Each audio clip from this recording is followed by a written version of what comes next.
Okey, kita masuk yang kedua, campur tangan kerajaan ya dalam bentuk subsidi. Apa itu subsidi? Ya, subsidi ni adalah pemberian kerajaan atau bantuan kerajaan kepada pengeluar. Ya. Okey. Kita nak lihat ya kesan subsidi kepada pasaran. Okay, ini adalah keluk permintaan barang, penawaran barang. Ya, keseimbangan pada I0, harga P0, kuantiti Q0. Ya, jadi keseimbangan asal ialah apabila DD sama dengan SS, ya harganya adalah P0 dan kuantitinya adalah Q0. Ya. Okey. Apabila ya kerajaan beri subsidi, ya tak kiralah subsidi wang atau subsidi barang, kesannya kos pengeluaran akan turun. Okey, ini menyebabkan penawaran akan naik, ya keluk penawaran beralih ke kanan.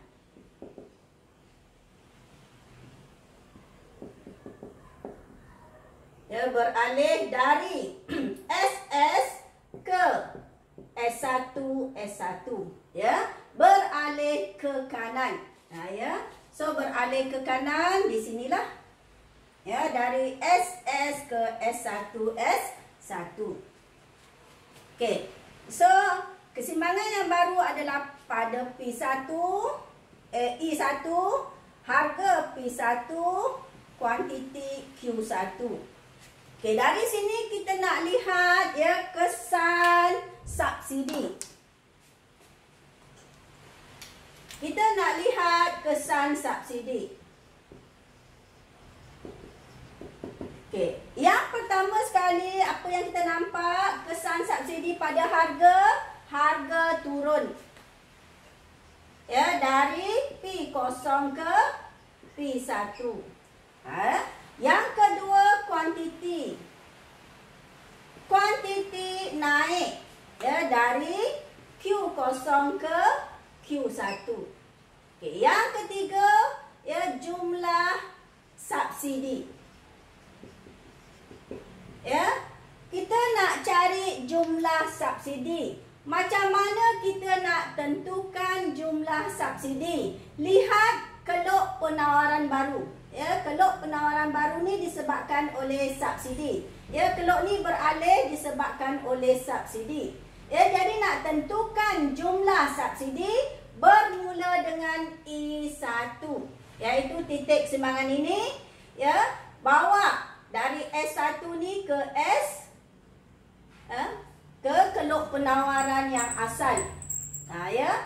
So, peralihan keluk ni disebabkan oleh subsidi. Ya, jadi nak cari jumlah subsidi dari I1 tarik sampai berjumpa dengan keluk penawaran, bawa ke sebelah. So, segi 4 ini adalah jumlah subsidi. Ya, katakan ini P. Ya.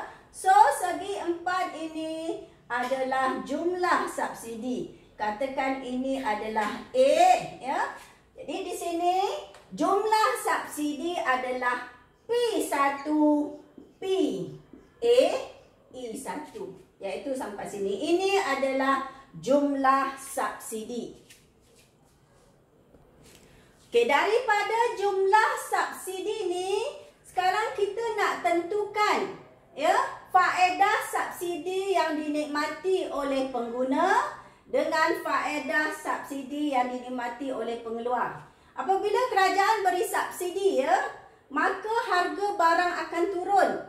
So, siapakah yang menikmati harga barang turun? Kita yang membeli barang tersebut. Jadi nak tentukan faedah subsidi yang dinikmati oleh pengguna, cuba lihat yang harga turun. Ya, yang inilah pengguna nikmati. Ya, contohnya, ya kita bayar 1 liter. Ya, petrol adalah RM3. Kerajaan beri subsidi menyebabkan harganya turun menjadi katakan RM2.10. Ya. Jadi bila kerajaan beri subsidi, harga turun. So nak tahu yang manakah faedah subsidi yang dinikmati oleh pengguna yang harga turun. Sekarang kita lihat ini harga asal. Okey, ini P1 harga baru selepas subsidi turun. Yang turun inilah yang dinikmati oleh pengguna. Ya, katakan ini adalah B. Ya, jadi segi 4 ini adalah faedah subsidi yang dinikmati oleh pengguna yang harga turun. Ya, iaitu P0, B, E1, P1. Ya, segi 4 ini adalah subsidi yang dinikmati oleh pengguna. Manakala bakinya, okey, baki dia yang inilah.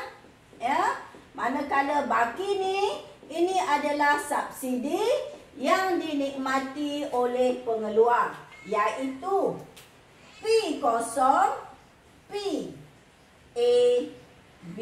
Ya, segi 4 berwarna biru ini adalah subsidi yang dinikmati oleh pengeluar.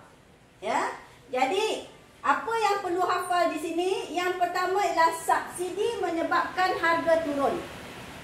Ya, apabila kerajaan beri subsidi, kos turun, ya, kesannya firma akan meningkatkan penawaran, kelak beralih ke kanan. Ya, dari sini tentukan dulu jumlah subsidi. Nak tentukan jumlah subsidi bermula dengan E1. Bawa sampai jumpa keluk SS, keluk yang asal, maka segi 4 inilah jumlah subsidi. So nak cari jumlah subsidi yang dinikmati oleh pengguna yang harga turun. Harga P0 asal, P1 ni harga baru. So segi 4 P0, P1 ini adalah subsidi yang dinikmati oleh pengguna. Manakala bakinya yang lain, ya, subsidi yang dinikmati oleh pengeluar. Okey, sekarang kita nak lihat kesannya kepada lebihan pengguna dan lebihan pengeluar. Okey, sekarang kita nak lihat lebihan pengguna dan lebihan pengeluar. Ya, kesan subsidi kepada lebihan pengguna dulu. Ya, okey, ini adalah harga asal, ya, sebelum subsidi, maka katakan di sini adalah A. Ya, P0 A E0, iaitu segitiga berlorek ini adalah lebihan pengguna sebelum subsidi. Selepas subsidi harga turun menjadi P1, maka lebihan penggunanya, ya, menjadi P1 A E1, iaitu, ya, kawasan ini.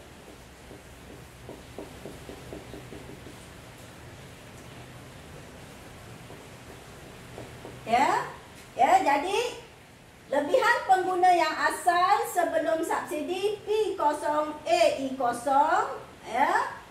Bila subsidi diberikan, lebihan penggunanya P1 A E1. Jadi kita nampak segitiga dia bertambah besar. Ini menunjukkan lebihan pengguna naik. Ya, lebihan pengguna dia naik daripada segitiga P0 A E0 kepada, ya, P1 A E1. Ya. Jadi kita nampak daripada segitiga kecil menjadi segitiga besar. Ya, jadi kesan subsidi ialah lebihan pengguna naik.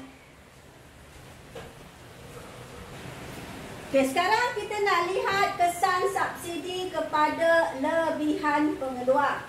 Okey, lebihan pengeluar, lihat kalau SS. Ya, pada P0 ni yang asal, lebihan pengeluar adalah segitiga ini. Ya, jadi sebelum subsidi, lebihan pengeluar ialah P1 P0 E0.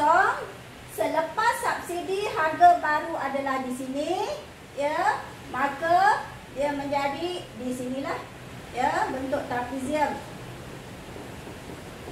Ya, kita nampak, ya, lebihan pengeluar dia semakin besar. Katakan, ya, ini adalah kosong dan ini adalah A.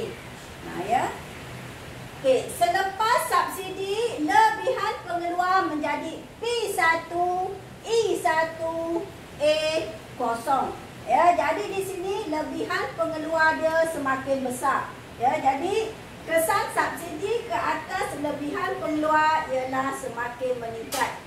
Nah, ya, daripada P0, E0, P1 kepada, ya, P1, E1, A0. Nah, ya. Jadi di sini kesan subsidi adalah lebihan pengguna meningkat, lebihan pengeluar juga meningkat.